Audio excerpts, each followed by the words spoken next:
Мы не знаем, что такое фонограмма, всегда играем живую музыку. Ударные инструменты – душа оркестра, бас-гитара – сердце. С этих слов начал концерт заслуженный деятель искусств России, народный артист Республики Северная Осетия Алания, композитор Николай Кобоев. Северо-Осетинский государственный национальный эстрадный оркестр имени Кима Суанова представил первый из 4 концертов для школьников Цхинвала. Николай Кобоев рассказал ребятам об искусстве и роли каждого инструмента в оркестре. Солисты оркестра сумели вызвать и удержать интерес юного зрителя. Артисты исполнили полюбившиеся песни из знаменитых кинокартин и мультфильмов советских времен.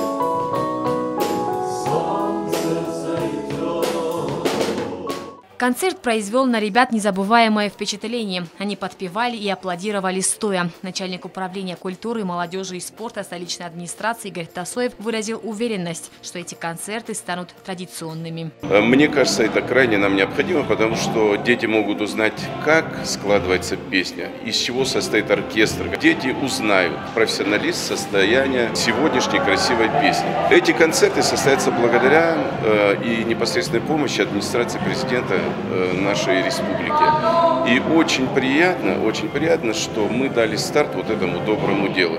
После первого концерта, который уже состоялся, дети выходили не то что в хорошем настроении, восхищенные.